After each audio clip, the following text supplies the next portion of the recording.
mardi en particulier, ou du beurre dans les épinards, ou quelque chose, du fer dans les épinards, oui c'est ça. Et là, sous prétexte de débat et d'échanges sur des sujets divers, et entre autres sur l'ufologie, eh bien tous les propos étaient tournés au ridicule, et Jimmy en particulier était la cible de colibés, mais avec de véritables cabales qui étaient fomentées par les producteurs. C'était vraiment absolument scandaleux. Et Jimmy a beaucoup souffert de ce manque de reconnaissance et par ce ridicule dans lequel il avait été plongé, alors qu'il y allait dans toute bonne foi pour prêcher la bonne parole. Jimmy considérait qu'il fallait, en quelque sorte, aller en croisade contre le rationalisme et alerter les gens du danger qu'une certaine population extraterrestre, je mets des guillemets dans ces propos-là, était en train de devenir pour l'humanité.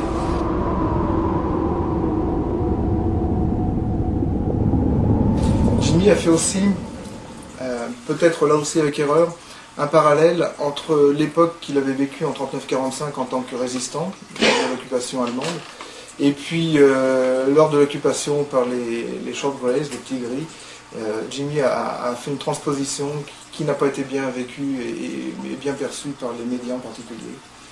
Et donc là aussi, ça a été un argument pour le discréditer. Il n'avait pas lui-même de formation scientifique au départ. Quelle était sa formation? Alors Jimmy est un battleur. Ouais, je viens de le définir comme ça. Je crois que c'est une définition... La carte du tarot, vous voulez dire? Non, non. C'est quoi un battleur? Un battleur, c'est un amuseur de foire. Oui.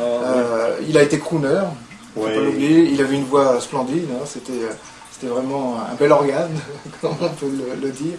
Et puis, il avait aussi un sens de la répartie. Il avait une verve, une faconde extraordinaire, un sens de l'humour foudroyant et ravageur. Il était d'une culture phénoménale, mais d'une autoculture. C'est un type qui s'est complètement, comme disent les Américains, self-made man, et c'est exactement ça. Et ma foi, il a échappé à bien des chapes de plomb, et il a eu raison, il a pris la bonne voie, même si c'était une voie apparemment sans issue. Que lorsqu'il y a des pics, voilà. Il y a un phénomène qui se produit. Il y a un phénomène qu'il appelle alpha, la lettre grecque, qui n'a rien à voir avec les ondes alpha du cerveau ou les ondes alpha de l'atomistique. Disons, c'est alpha Laugier, ça a été trouvé par notre ami Richard et c'est assez bon comme définition. On pourrait l'appeler l'effet Laugier. L'effet Laugier. Donc, 13 fois par an, 13 périodes, il y a un effet alpha qui se produit, qui est détecté par son appareil. Ça coïncide avec la venue des ovnis. Il ne pense pas que ce soit les ovnis qui provoquent cet effet. Il pense que c'est un phénomène naturel de l'espace qu'on ne peut pas encore expliquer, qu'on n'a pas encore enregistré officiellement. Et à la faveur de cette fenêtre, si vous voulez, qu'en pointent les ovnis, le phénomène physique est détecté par son détecteur, mais il a constaté quelque chose de plus fantastique encore. 24 heures avant, ou 24 heures après le pic, s'inscrit une catastrophe sur la Terre.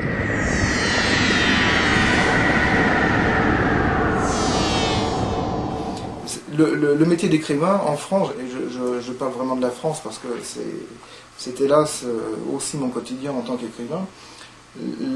Être écrivain en France, c'est vraiment quelque chose de très très dur. Si on veut manger à sa faim, nourrir sa famille et payer les charges, eh bien il faut vraiment bosser sans arrêt, sans arrêt. Alors pour bosser, c'est bien, mais il faut aussi que les produits se vendent. Et on n'a pas le choix. Si on ne passe pas par les médias, les livres ne se vendront jamais. Ouais. Donc il était pris entre le marteau et l'enclume. Bon, André Lecossois, vous étiez très près de Dumédieux, de la famille de Dumédieux, oui. Et vous avez, je pense, une intuition, pour ne pas dire une impression très nette des raisons qui auraient pu l'amener à son cancer. Allez-y. Oui, là c'est plus qu'une intuition, c'est une révélation que je peux faire qui n'a rien d'officiel puisqu'il n'y a pas eu d'autopsie.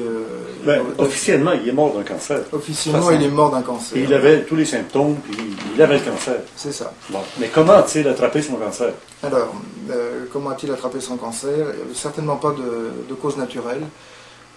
Quelques jours après le décès de Jimmy, et quelques jours après sa mise en bière, Lucia, son épouse et sa veuve, avaient invité quelques amis à une petite réunion pour essayer de prolonger l'œuvre de Jimmy, en particulier pour essayer de trouver un moyen de faire éditer son dernier ouvrage qui s'appelait Terre, ta civilisation Foulcan.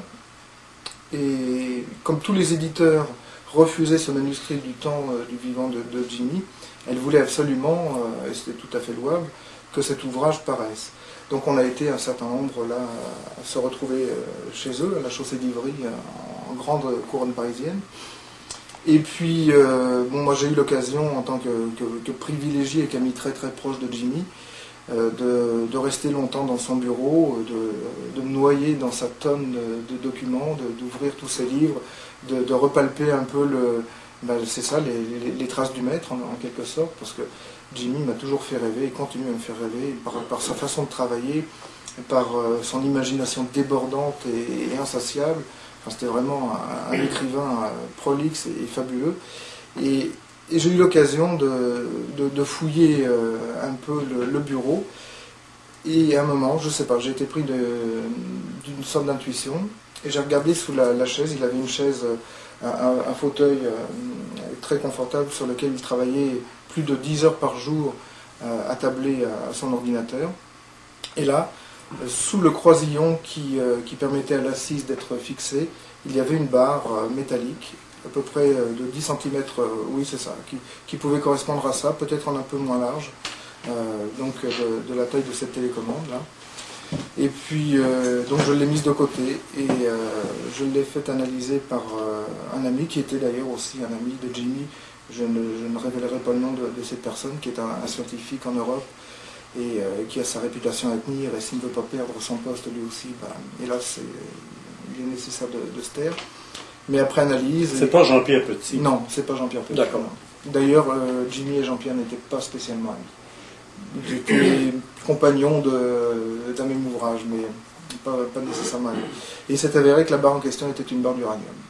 Radioactive. Ouais, radioactive. Ce qui veut dire que pendant des semaines, des mois, peut-être des années, Jimmy avait sous les fesses, pendant qu'il travaillait, cette barre qui l'irradiait. Voilà. Donc le lien de cause à effet est très vite fait.